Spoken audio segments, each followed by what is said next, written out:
প্রিয় দর্শক শ্রোতা, এই মুহূর্তে যারা ভিডিওর সামনে আছেন সকলকে সালাম জানাচ্ছি। সালামুন আলাইকুম। স্বাগত জানাচ্ছি আজকের ভিডিও থেকে আপনাদের সকলকে। বিসমিল্লাহির রহমানির রহিম। রাব্বি আউযু বিকা মিন হামাযাতিশ শায়াতিন ওয়া আউযু বিকা রাব্বি ইয়াহদুরুন। আজকের প্রসঙ্গ, কোরআনকে কিভাবে মানা উচিত, আমরা কিভাবে মানছি, এর তুলনামূলক আলোচনা। কোনো ব্যক্তি সমাজ গোষ্ঠীকে প্রতিপন্ন করার জন্য এই ভিডিও নয়, কোরআনের সত্য কথাগুলি আপনাদের সামনে তুলে ধরাই কিওম কোরআনিক মেসেজ ইউটিউব চ্যানেলের উদ্দেশ্য। আমরা অনেকেই কোরআন মানছি, কোরআনের পরিবর্তে অন্য কিছু মানছি, নিজে বানিয়ে বিধান মানছি। প্রকৃতপক্ষে এটা কি কোরআন মানা হচ্ছে? আল্লাহ যেভাবে কোরআন মানতে বলেছেন সেটা কি হচ্ছে? আমরা আজকের সমাজে কোরআনের ভুল ধরছি, কোরআন নিয়ে সন্দেহ করছি, কোরআনকে যথেষ্ট মনে করছি না, তার পাশাপাশি মানব রচিত হাদিস আনছি। কোরআন আপনাকে মানতে হবে কোনো সন্দেহ ছাড়া, কোনো প্রশ্ন ছাড়া, কোনো কমেন্ট ছাড়া। বুঝতে হবে যে কোরআন আল্লাহর বাণী। আল্লাহ আমাদেরকে আদেশ দিচ্ছেন, যেভাবে দিচ্ছেন সেভাবেই পালন করতে হবে। আজকের সমাজে অনেকে কোরআন রিসার্চ করছেন, কোরআন নিয়ে ভুল ধরছেন। যারা নাস্তিক হচ্ছেন বর্তমান সমাজে, মাদ্রাসায় লেখাপড়া করছেন, ইমামতি করছেন, তারা কোরআনের আয়াতের ভুল ধরছেন যে আল্লাহ এটা কেন বলল। এই যদি হয় কোরআন মানার সিস্টেম, তাহলে সেই কোরআন মানা আপনার জীবনে কোনো কাজে আসবে না। আল্লাহ সূরা বাকারার 2 নম্বর আয়াতে বলছে কোনো সন্দেহ নেই, এই কোরআন তোমার রবের কাছ থেকে নাজিলকৃত, কোনো সন্দেহ নেই। তার মানে আল্লাহ বলছেন কোনো সন্দেহ নেই, আপনাকে এই সন্দেহ ছাড়াই কোরআন মানতে হবে। আপনি সন্দেহ করছেন যে এই কোরআন যদি আমরা অবলম্বন করি, কোরআন দিয়ে যদি জীবন প্রতিষ্ঠা করি, তাহলে জান্নাতে যাওয়া যাবে না। ইবাদত করছেন মানুষের বানানো হাদিস দিয়ে, কিতাব দিয়ে। আপনি কি একবার ভেবে দেখেছেন যে কোরআনকে অপমান করছেন? আল্লাহ যেভাবে বলছেন সেভাবে কোরআনকে মানছেন না, আপনি সন্দেহ করছেন, সন্দেহ করে অতিরিক্ত ইবাদত করছেন। আপনি নিজে বানিয়ে বলছেন যে অতিরিক্ত ইবাদত ছাড়া জান্নাতে যাওয়া যাবে না। আপনি কত বড় ভুল করছেন, একটু কি ভেবে দেখেছেন? অনেকেই ভেবে দেখেননি, যার জন্য ইবাদত করে, কোরআন এবং হাদিসের ইবাদত করে, মিশ্রিত ইবাদত করে, যেটা আল্লাহ নিষেধ করেছেন। সূরা বাকারার 42 নম্বর আয়াত। কোরআনের আয়াতকে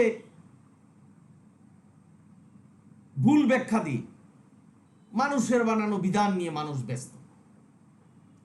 ভাই বোনেরা যারা শুনছেন, আমি আপনাদের কাছে প্রশ্ন করি, আপনার ইবাদত কি কবুল হবে? আপনি কি কোরআনটাকে মানছেন, সন্দেহ ছাড়া মানছেন? কোরআনের পরিবর্তে যদি আপনি অন্য কিছু মানেন, অন্য বিধান মানেন, অন্য হুকুম মানেন, অন্য পদ্ধতিতে ইবাদত করেন, আপনার ইবাদত কি কবুল হবে? কারণ আপনি আল্লাহ যেখানে বলছেন কোনো সন্দেহ নেই, তাহলে আপনি সন্দেহ করছেন যে কোরআন দিয়েই শুধু জান্নাতে যাওয়া যাবে না, মানব রচিত হাদিস লাগবে। তাহলে কি করছেন? আপনি নিজে বানিয়ে আপনার জীবনকে ধ্বংস করছেন, আপনার জীবনকে জাহান্নামের আগুনের দিকে ঠেলে দিচ্ছেন। সুতরাং কোরআনকে মানতে হবে আল্লাহ যেভাবে বলেছেন। আল্লাহর দিন, আল্লাহর বিধান সুপ্রতিষ্ঠিত, আল্লাহ প্রতিষ্ঠিত করে দিয়েছেন। পূর্ণাঙ্গ করে দিয়েছেন। আমি এ বিষয়ে অনেক ভিডিও দিয়েছি। সুতরাং আমাদের শুধু মানতে হবে। আল্লাহ বলছে কোরআনটাকে তোমরা অনুসরণ করো, বাকি কাজ আমার। আল্লাহর প্রতি বিশ্বাস রাখো, হেদায়েত তোমাদের উপরে আসবে। এখন আপনি কোরআনকে সন্দেহ করছেন যে কোরআন ছাড়া অন্য কিছু মানতে হবে, আল্লাহ কি আপনার সহায়তায় থাকবে? থাকবে না। এই যে বোধগম্য, এই জিনিসটা আমাদের জীবনে আসছে না। মৌলানারা ওয়াজ করছেন, মোল্লারা ওয়াজ করছেন, সুরুলে কণ্ঠ দিচ্ছেন। বাড়িতে এসে যদি কেউ জিজ্ঞাসা করে যে তুমি ওয়াজ কি শুনে আসলে, কিছুই বলতে পারবে না, কারণ কণ্ঠ শুনে আসছে। আপনার জীবন প্রতিষ্ঠা কিভাবে করবেন সেটা আপনি শিখে আসছেন না। আর যারা ওয়াজ করছেন তারা বলছেন না। আপনাদেরকে ভুল বোঝানো হচ্ছে যে বেহেশতের বাগানে বসে আছেন, যতক্ষণ বসে রয়েছেন, যতক্ষণ শ্বাস প্রশ্বাস নিচ্ছেন, সওয়াব হচ্ছে। অর্থাৎ কৌশল আপনাকে ওখানে বসে রাখা। অথচ আল্লাহ বলছেন সূরা তাওবায়, উঠে যাও সেখান থেকে যেখানে কোরআন ব্যতীত অন্য কিছু কথা বলা হয়। ভেবে দেখেছেন যে এই যে ওয়াজ শুনছেন, কয়টা কথা কোরআন থেকে আর কয়টা হাদিস থেকে? জীবনেও চিন্তা করেননি। কেউ কেউ করছে। আমি আপনাদেরকে বলছি, এই কিয়ম কোরআনিক মেসেজ ইউটিউব চ্যানেল থেকে সুস্পষ্ট পথভ্রষ্ট হবেন যদি কোরআনের পরিবর্তে অন্য কিছু মানেন। কোরআনের নাই এমন বিধান যদি আপনি মানেন, পথভ্রষ্ট হবেন।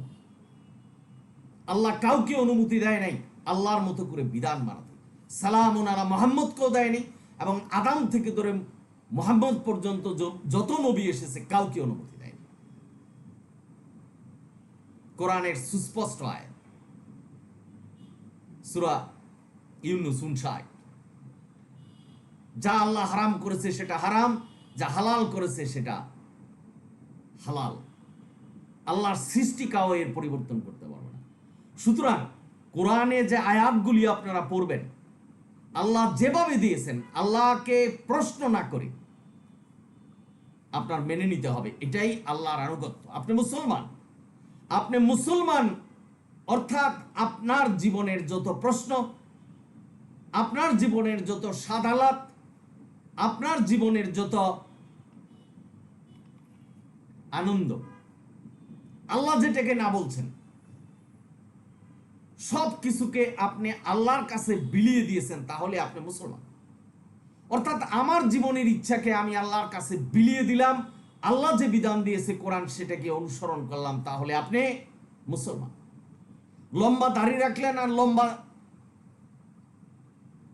জুব্বা পরলেন, মাথায় রং বেরঙের টুপি পরলেন, আপনি মুসলমান? আল্লাহ এই ধরনের নির্দেশনা দেয়। আপনি মসজিদে গিয়ে 5 ওয়াক্ত নামাজ পড়লেন, ব্যবসায় 2 নম্বরই করলেন, হজ করলেন 50 বার, মানুষকে ঠকালেন, যাকাত দিলেন, গরিব দুঃখীকে ছবি উঠালেন, ছবি উঠে মানুষকে দেখালেন। আল্লাহ দেখছেন আপনার মনের খবর। আপনার এই উপার্জন কোথা থেকে আসলো? যাকাতের পদ্ধতি কোরআন কি বলছেন আর হাদিস কি? কার অনুসরণে আপনি যাকাত দিচ্ছেন? যাকাত শব্দের অর্থ হলো পবিত্র হওয়া। তা যাকাত দিবেন কিভাবে? ভাই বোনেরা, আপনারা যারা শুনছেন, সুতরাং কোরআন মানতে হবে সন্দেহ ছাড়া। আল্লাহ যা বলেছেন সেটাই আমাদের মানতে হবে, কারণ আল্লাহ বলছেন আমার চেয়ে জ্ঞানী আর কেউ নেই। আল্লাহ যেখানে বলছেন যে সূরা নেসার 87 নম্বর আয়াতে যে আমার চেয়ে জ্ঞানী কেউ নেই, আপনাকে উপলব্ধি করতে হবে যে আল্লাহ সবচেয়ে জ্ঞানী। যদি আল্লাহ সবচেয়ে জ্ঞানী হিসাবে আপনি না জানেন, তাহলে আপনি সুস্পষ্ট পথভ্রষ্ট। এই আল্লাহ যে সবচেয়ে জ্ঞানী আয়াতটাকে উপেক্ষা করে আপনি পীরের কাছে গেলেন, আপনি মোল্লাদের কাছে গেলেন, আপনি মানুষের বানানো বিধান অনুসরণ করলেন। অর্থাৎ আল্লাহ যে জ্ঞানী, আল্লাহ এই পরিচয়টা আমাদেরকে দিয়েছেন, সেটাকে আপনি অস্বীকার করলেন। আপনি সুস্পষ্ট পথভ্রষ্ট হবেন। সুতরাং কোরআন মানতে হবে আল্লাহর মতো করে, আল্লাহ যেভাবে আমাদের দিয়েছেন। বা বোনেরা, আপনারা যারা শুনছেন, আল্লাহ বলছেন কোন পৃথিবীর কোন মানুষ, কোন সৃষ্টি হেদায়েত করতে পারবে না। এখন আপনি যদি বলেন পীরের কাছে গিয়ে আমি হেদায়েত প্রাপ্ত হয়েছি, আল্লাহ বলছেন হেদায়েতের মালিক আল্লাহ। আপনি যত ইবাদত করেন, এই ইবাদত আপনার জীবন থেকে বাতিল হয়ে যাবে।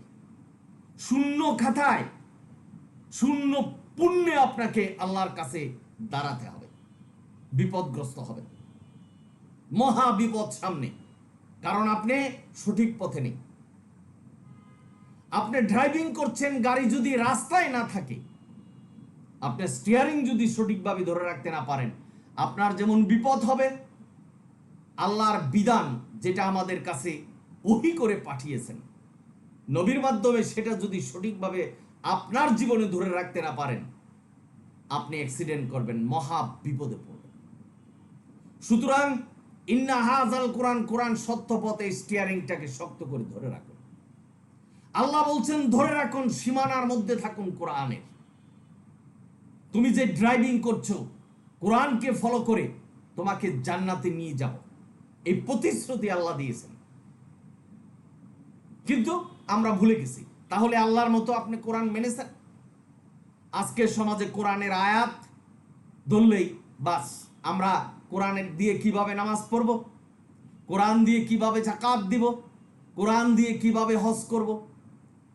যেখানে আল্লাহ বলছেন কোরআন পূর্ণাঙ্গ কিতাব, যেখানে আল্লাহ বলছেন এই ইসলাম ধর্মকে কোরআনের মাধ্যমে পূর্ণাঙ্গ করা হয়েছে, আল্লাহর এই কথাকে উড়িয়ে দিলেন। চলে গেলেন কিভাবে হজ করতে হবে হাদিসে, কিভাবে নামাজ পড়তে হবে হাদিসে, মানব রচিত হাদিসে। অর্থাৎ আপনার ইমাম হানিফার অনুসরণ করছেন নামাজে, যাকাতে, হজে এবং কালিমায়। আপনি কি দেখতে পাচ্ছেন কোন কালিমার মধ্যে লা নুফাররিকু বাইনা আহাদিম মির রাসূল, যেটা হাদিসের মাধ্যমে যে কালিমা পেয়েছেন 8টি কালিমা, অথচ আল্লাহ সূরা বাকারার 285 নম্বর আয়াতে কালিমা শেখাচ্ছে, সেখানে সুস্পষ্ট বলা লা নুফাররিকু বাইনা আহাদিম মির রাসূল। আজকের সমাজে শুনছেন যে সালামুন আলা মুহাম্মদ ছাড়া অন্য কোন নবী সাফায়াত করতে পারবেন না।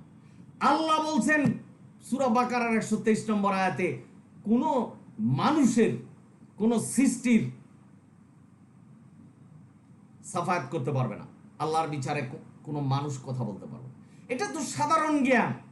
আমি অন্তর দিয়ে কি কথা বলছি, বর্তমানে তো নবী রাসূল নেই, তারা আমাদেরকে কিভাবে জানবে যে আমরা কি গুনাহ করছি?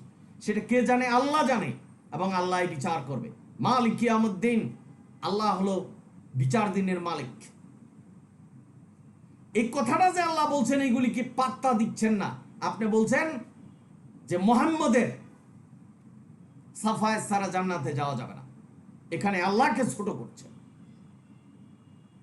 জান্নাত জাহান্নামের মালিক এবং জান্নাত জাহান্নাম কেবলমাত্র আল্লাহ দিতে পারবে, কোন নবী রাসূলের দেওয়ার ক্ষমতা নেই। সেই জায়গায় সূরা বাকারার 123 নম্বর আয়াতে বলছেন কারো সাফায়াত গ্রহণ করা হবে না। তাহলে কি কোরআনটাকে মানছে? আমি একটা উদাহরণ দিচ্ছি। আল্লাহ যদি বলতেন যে তোমাদেরকে এক পায়ে হাঁটতে হবে, আমি 2 পা দিছি কিন্তু এক পায়ে তোমরা হাঁটো, আমরা যেহেতু মুসলমান আমাদের তাই করতে হতো, যেহেতু আমাদের ইচ্ছাকে আল্লাহর কাছে সমর্পণ করলাম। যদি আপনার ইচ্ছা আল্লাহর কাছে সমর্পণ না করেন, আপনি মুসলমান নয়। আর মুসলমান না হয়ে যদি আপনি মৃত্যুবরণ করেন, আপনি জাহান্নামী। আপনাকে এমন ভাবে বিশ্বাস করতে হবে যে আল্লাহ আমাদের কাছে কোরআন পাঠিয়েছে, বিধান দিয়েছেন, এই আল্লাহ যদি আমাদের জান্নাত দেয় আমরা জান্নাত পাবো, জাহান্নাম যদি দেয় জাহান্নামে যাব। বিশ্বাস করলাম আল্লাহকে এবং বিশ্বাস করলাম আল্লাহর কোরআনকে। আজকের সমাজে চারিদিকটা একটু ঘুরে দেখুন যে কোরআনের প্রতি এভাবে বিশ্বাস কতজনের আছে, কত মোল্লার আছে আর কত পীর ফকিরের আছে। নিজেরা বিধান মানাচ্ছেন, হাদিসের কথা বলছেন, কোরআনে যান নেই, কোরআনের সাথে সাংঘর্ষিক বিধান মানুষকে মানাচ্ছে। ভাই, আমি একটা কথা অনেক ভিডিওতে বলছি যে কোরআনের আগে আপনার জ্ঞান এসেছে। এমন মানুষ দুনিয়াতে আছে যারা কোরআন সম্পর্কে কিছু জানে না, কিন্তু তাদের বিবেকে এখনো সমাজে বিচার করছে জ্ঞান। সুতরাং কোরআনের আগে জ্ঞান এসেছে। 3 বছরের একটা শিশু বুঝতে পারে যে আগুনে হাত দিলে হাত পুড়ে যাবে, ভয় পাচ্ছে যে আমি বিল্ডিং থেকে লাফ দিতে পারবো না, আমি ক্ষতিগ্রস্ত হব। সুতরাং বিশ্বাস করতে হবে বেসিক যে নলেজ সেটা আমাদের কোরআনের পূর্বেই এসেছে। সুতরাং ভাই বোনেরা যারা শুনছেন, ওয়াজ অনেক শুনেছেন, জীবনটাকে প্রতিষ্ঠা করার জন্য যা প্রয়োজন সেই বিষয়টা একটু ভেবে নেন। নিজেকে বিলিয়ে দেন কোরআনের প্রতি, ভুলে যান দুনিয়ার সবকিছু, যে আমি কোরআনের রাস্তায় থাকবো, এই কোরআন আমাকে যেখানে নিবে সেখানেই আমি যাব। আল্লাহর প্রতি এরকম বিশ্বাস রাখেন, আল্লাহর কোরআনের প্রতি এরকম বিশ্বাস রাখেন, আপনি কামিয়াবি হবেন। সন্দেহ করে যদি কোরআন বিশ্বাস করেন, পথভ্রষ্ট হবেন, সুনির্দিষ্টভাবে পথভ্রষ্ট হবেন।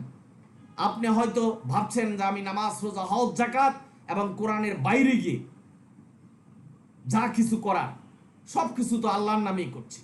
আল্লাহর বিধান সুপ্রতিষ্ঠিত, সুনির্ধারিত। আপনি নিজে আল্লাহর বিধানের উপর কোনো বিধান সৃষ্টি করতে পারবেন না। আল্লাহর বিধানের উপর কোনো কিছু বাড়ানো বা কমানো আপনার পক্ষে সম্ভব না। যদি করেন, নিশ্চিত পথভ্রষ্ট হবেন। সুতরাং নিজেকে যাচাই করে নেন, আপনি কোরআনটাকে সঠিকভাবে মানছেন কিনা। কোরআনের বাইরে যদি চলে যান, কোরআনে নাই এরকম বিধান যদি আপনি মানেন, তাহলে আপনি কোরআনের পথে নেই, আপনাকে জাহান্নামে যেতে হবে। যার জন্য আল্লাহ বলছেন অধিকাংশ মানুষ জাহান্নামে। অধিকাংশ মানে এই দুনিয়াতে যত মানুষ আছে এর অধিকাংশই জাহান্নামী হবে। যদি ভিডিও ভালো লাগে সাবস্ক্রাইব এবং শেয়ার করবেন। অনিল হামদুলিল্লাহ রাব্বিল আলামিন।